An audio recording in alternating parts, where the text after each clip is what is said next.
Hello and welcome, I'm Joshua Barnes and you're watching NewsX World. Let's first take a look at our top stories.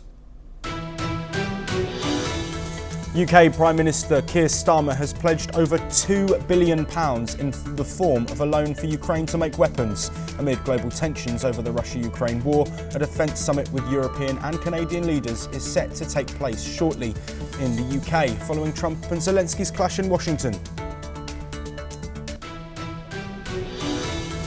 Israel has stopped all aid from entering Gaza after Hamas reportedly refused to a 6-week ceasefire extension after the end of phase 1 of the initial deal. Israel had approved the US plan, which would have covered the Muslim Ramadan and Jewish Passover periods.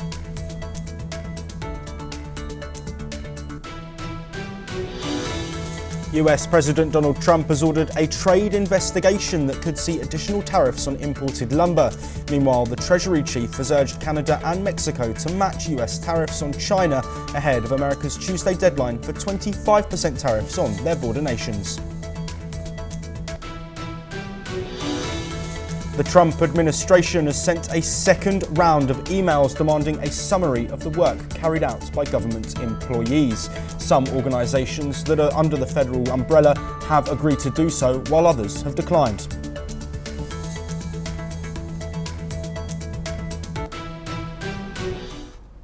US President Donald Trump has called for an investigation into possible tariffs on lumber imports to strengthen domestic supply. This move could further escalate trade tensions. The investigation could lead to the introduction of additional tariffs, adding to the current duties already in place. The probe targets exporters such as Canada, Germany and Brazil. White House officials previously accused these countries of flooding their markets with cheap lumber, harming both their economic prosperity and national security. Meanwhile, US Treasury Secretary Scott Bessent has urged Canada to align with Mexico in adopting US tariffs on Chinese goods as both countries work to avoid the 25% US tariffs set to take effect on Tuesday. Joining us first to discuss this topic, we have Arvind Mahajan, who is a savings professor of finance at the Texas A&M University, who's joining us from College Station in Texas. Arvind, thank you very much for being here. I first want to look at the aligning that the US are looking for with both Canada and Mexico to also impose tariffs on China. Is this Donald Trump looking to almost use tariffs as a threat to get what he wants? We've seen it once before already, and is he doing it once again? I think you're absolutely right. The tariffs per se are a good threat to achieve a few other ends. And clearly, the threat of imposing tariffs, as you will see, since the administration has come, we've not seen actual tariffs, but only the threats of tariffs. And the intentionality, at least from my perspective, is to achieve some other ends rather than just imposing tariffs. Yes, and of course we are referencing there to the troop movement that we saw from both Canada and Mexico, also a work to stop the supply of drugs. But Arvind, staying with you, if these 25% tariffs are introduced on Tuesday as is planned, what could the impact be for the US directly?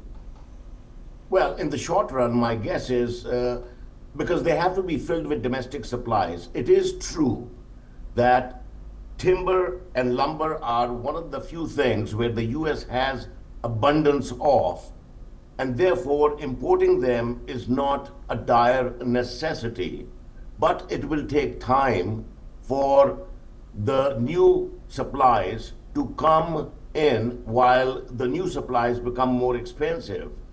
So there's an adjustment period here. So if indeed these tariffs go through, in the short run, there could be a price increase. In the long run, in the context of lumber, I don't think there'll be a significant amount of price increase because US has ample amount of lumber domestically. It just does not supply that much. And the argument has been that the imports coming in from Canada, from Brazil, some from China as well, are coming in because the prices at which they have been exported from these countries are artificially low. That has really been the argument behind this. But lumber is one of those things where in the long run, the US would not have any meaningful impact on the US economy in the long run. But short term, yes, there could be an increase in the price. Yes, also joining us to discuss this topic is Ross Feingold, a political risk analyst who's joining us from Taipei in Taiwan. Ross, thank you very much for your time. I want to look at the potential tariffs that we might see on Tuesday for Canada and Mexico. Of course, relationships between those nations have been strained since the start of Trump's administration. But in your view, is this tariff and those tariffs for those nations something that they will work as hard as they can to avoid? We know negotiations have been ongoing, though Canada have also spoken out publicly about Donald Trump and his use of tariffs. Well, certainly Canada and Mexico want to avoid the imposition of these tariffs next week. They were able to avoid the imposition a month ago. They made some concessions to President Trump on border security and some other issues. And we'll see if in the next 48 hours that they could make similar or additional concessions and persuade President Trump not to impose these tariffs. I'd also like to follow up quickly on some of the excellent points that Professor Mahajan made, and that is when we see the United States putting pressure on Mexico and Canada to match the tariffs that the U.S. has imposed on China, we're seeing the Trump administration return to what in the first Trump administration was called the whole of government approach, where they expect different government agencies to have a China policy. And in this case, we see the Treasury Department, the Commerce Department, the U.S. Trade Representative, as well as the State Department, really all being behind a China policy and trying to put pressure on trading partners and what are typically positive relations with Mexico and Canada, and putting pressure on them to match the China policies of the United States. So we're also seeing this whole of government approach once again currently manifesting itself in the trade space. Ross, staying with you, what sort of response do you expect that we may get from China if Canada and Mexico agree to tariffs on the Asian nation? Do you think there will be a rebuttal, or do you think there might be counter tariffs and imports placed? There would be a rebuttal and counter tariffs. So if China sticks with its approach that it's had recently, they'll identify additional U.S. products to immediately put higher tariffs on. They'll also initiate investigations into other U.S. exports to China and say they're investigating for low price dumping allegations. And they might also make life difficult for U.S. companies operating in China, which is another tool that China has in its toolbox that it frequently uses, such as auditing American companies operating in China. That could be tax related, it could be environmental related, it could be labor policy related, but certainly there would be retaliatory action from China. Arvind, coming to you to end this discussion, of course, your background in finance. For our audience, can you just explain why Donald Trump might be following this path with tariffs? Because we've spoken on this program previously that it might mean a price increase for the people living in America on certain goods that are facing these tariffs. So what is his overall goal and motive, and how could that play out over the course of his 4-year term and also moving forward? Yeah, so I mean, that is actually a very complicated question. So the end game, at least to me, is very clear. And the end game is to contain China. That is, I mean, in geopolitics, economics is just a part of the play. But the larger issue is how do we contain China and how can we reduce, at least from the US perspective, the threat of China damaging US interests globally, both politically as well as economically. And I think the Trump game has been driven primarily with that objective in mind. And tariffs are one of the devices which can be used to influence behavior of our trading partners and of course of China as well. So what we are interested, from the US perspective, I think what we are interested in is not just influencing the behavior of our trading partners, which is Mexico and Canada, but also Europe as well. And Ukraine becomes a small part of that play because you're again trying to influence the behavior of Europeans vis-a-vis the Russians, vis-a-vis the Chinese, vis-a-vis the Americans. So I think the end game is not just economic. It is a much larger game, which is political, has military implications, strategic implications as well. So I think the focus, the bigger focus is towards that, and the means to that end are through economic measures, and one of the economic measures is tariffs. Now, unfortunately, from my viewpoint, I don't think this is the most potent method to influence that behavior, but it certainly can have an impact in the short run. Tariffs do not help any country. It is not a zero-sum game, and that is why proponents of free trade believe that there should not be impediments to free trade because the pie becomes larger. And the moment we start imposing tariffs, and I'm not saying that Trump is imposing tariffs, the effects are coming from various directions, but in aggregation, tariffs unfortunately do not enhance global well-being. Arvind, thank you very much for your insight there, and thank you for joining us. Ross will be sticking around as we stay in the United States, and the Trump administration has sent a second round of emails to federal workers asking them to summarise their weekly accomplishments as part of ongoing efforts to assess and trim the federal workforce. The Trump administration's push to downsize the federal workforce continues, with around 100,000 employees already laid off and additional cuts expected in multiple government agencies. This includes the Department of Homeland Security and the Justice Department, who are following through with the mandatory reporting requests, while others, like the State Department, are resisting. Critics argue that the widespread layoffs could disrupt essential government services as key personnel are cut from departments like the FDA, Social Security Administration and others.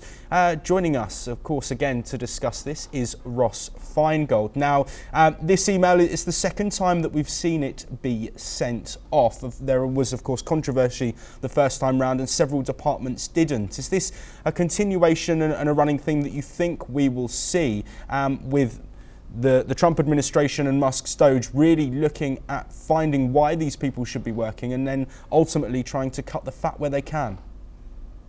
That's right. Elon Musk's portfolio is to reduce the size of the federal government. And frankly, looking at this somewhat from a distance, it's reasonable to ask employees, what have you been up to? What are some of your achievements over the past week? That by itself strikes me as a very reasonable request. And if the cabinet secretaries from the different departments, the equivalent of ministers in other countries, if they object to this and they bring it to the president, I'm not sure they're going to win the argument with President Trump, because President Trump's going to say that I've delegated to Elon Musk to shrink the size of government, to improve government efficiency, and his requests are eminently part of that process, and that would include asking employees what they've been up to. So I think the cabinet secretaries have to be very careful here in their resistance to this request, because I would think it has President Trump's support. Also joining us to discuss this topic is Hugh Duggan, a former special assistant to President Trump, who's joining us from New York. Thank you very much for being here, Hugh. I want to look at these cuts and where it might get us to. There, of course, has been backlash from Democrats, also backlash from people working in these departments and federal workers who are unsure about their job. But do you think this is the start potentially of one of the biggest shifts we've seen ever potentially in how the US government works? Yes, hello, thank you. We've seen layoffs in the past. In the Clinton administration, there were thousands of layoffs. It didn't seem to spark the same outrage as this does. I believe this time it's very different because the layoffs and the question about personnel relate more or less to what we've come to know as the deep state in the United States. There's a very strong impression justified by many in the public that indeed our bureaucracy has become almost a fourth branch of government. We have the president, we have the legislature, we have the judiciary, and they're all accountable to the people through vote or some other means. But the bureaucracy has grown. And they are not elected, and they can stay in place forever, and they can remain somewhat anonymous. So I believe the current round of evaluating the bureaucracy and trimming wherever possible is bound to get many bureaucrats very anxious, because I expect that many of them are going to be exposed as being wasteful, as perhaps undermining what the people want and need because they undermine and resist the elected officials of our country.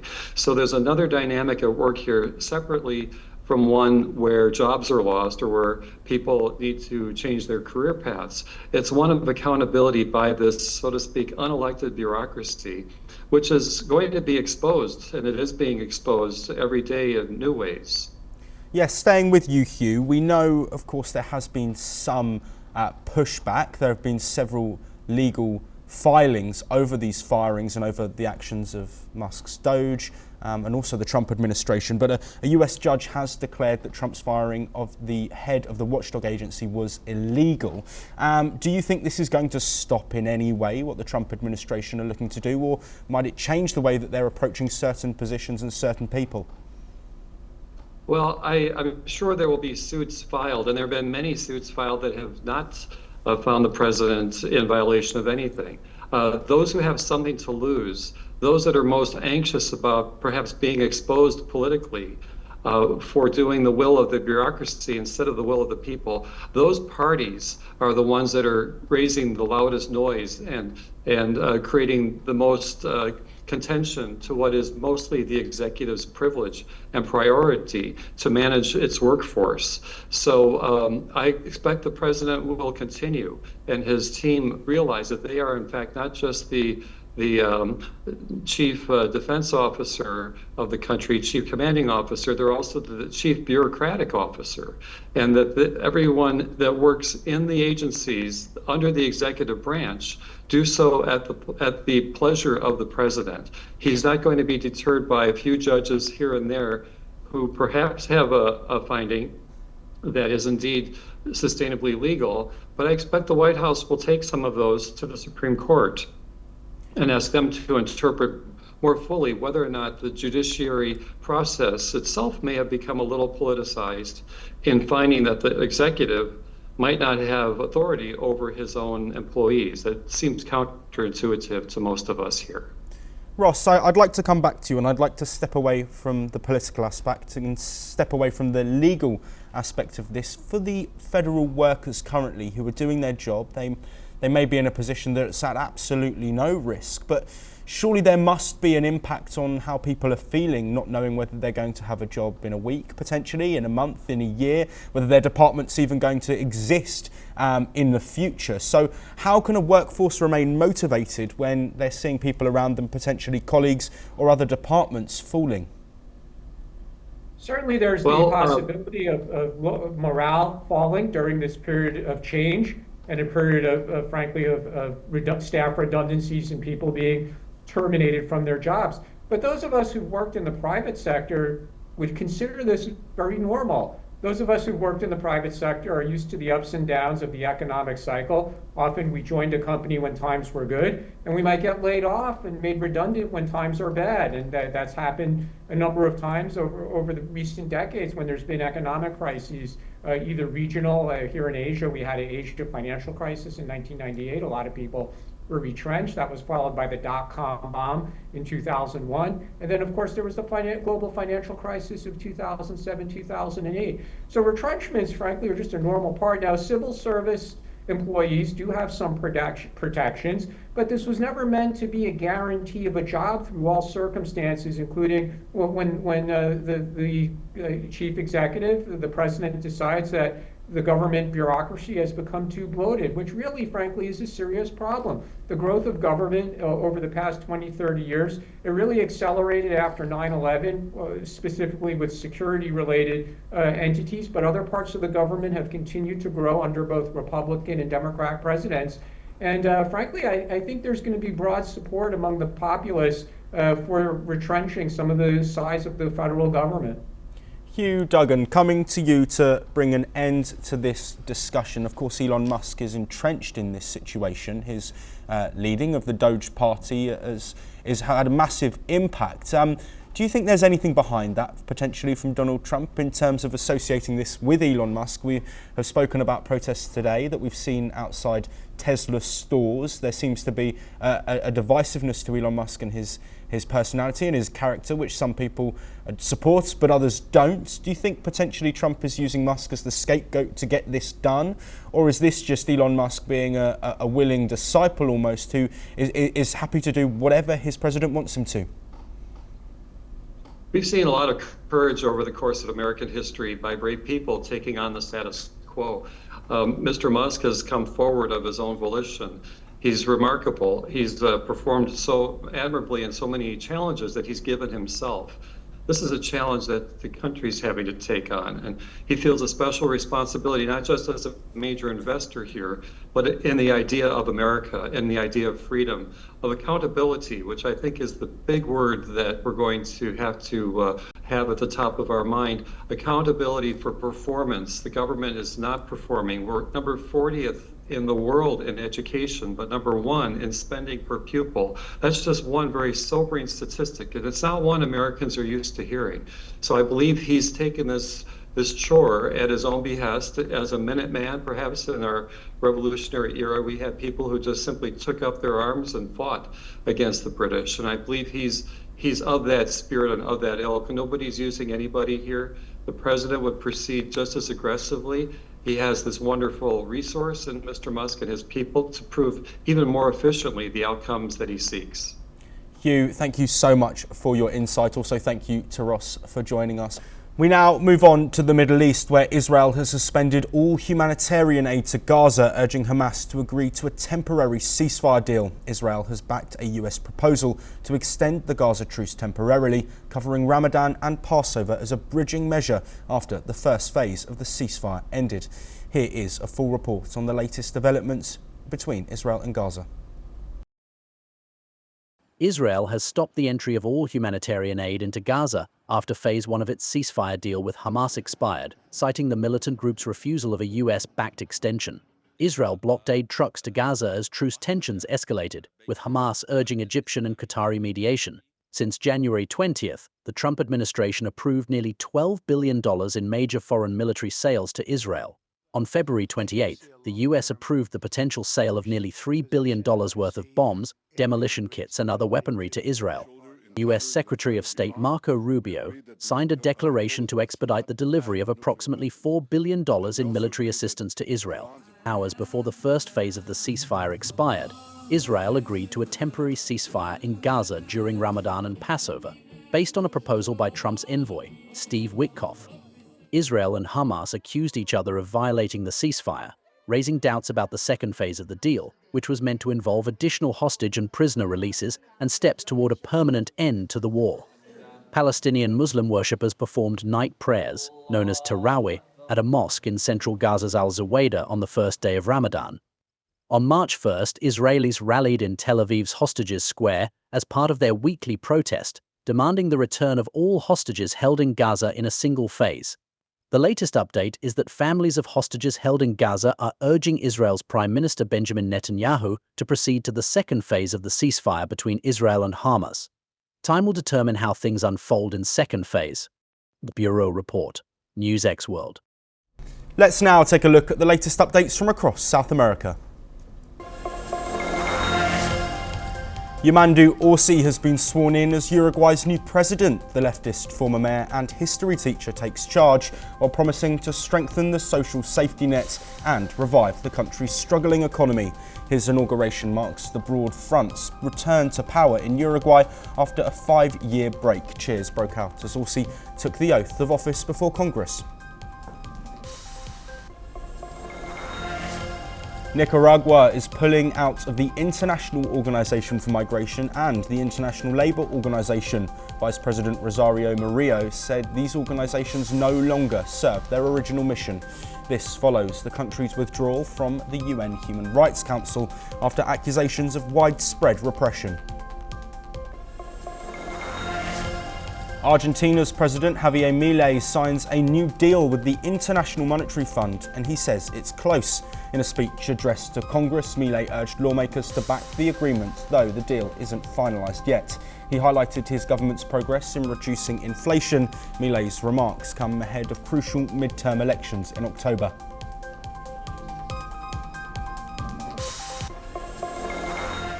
The PKK declared a ceasefire following Abdullah Öcalan's call for disarmament and peace, urging Turkey to create democratic conditions. Meanwhile, Erdogan sees potential for peace. He warns military actions will continue if the ceasefire fails, with ongoing PKK attacks inside Turkey. Here's a report.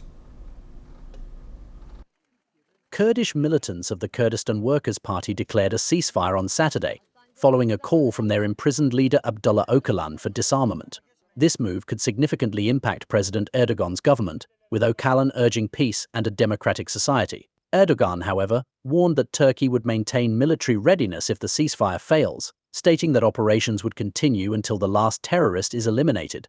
The PKK emphasized the need for democratic and legal conditions to ensure success, calling for Öcalan's release to lead the disarmament process.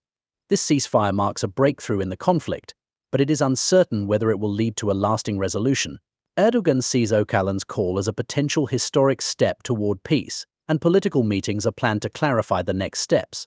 Bundan sonra da nefret dili, kavga ve gerilim yerine karşılıklı saygıyı, hoşgörüyü ve diyaloğu gözetmeye devam edeceğiz. Fakat uzattığımız elin havada bırakılması veya ısırılması halinde de demir yumruğumuzu daima. Despite the ceasefire, Turkey insists that all Kurdish groups linked to the PKK across the region must disband, and isolated attacks by the PKK continue inside Turkey, while Kurdish fighters in Syria remain unaffected by the ceasefire. Bureau Report, NewsX World. That is all we have time for, but we'll be back very soon with more of your latest world news.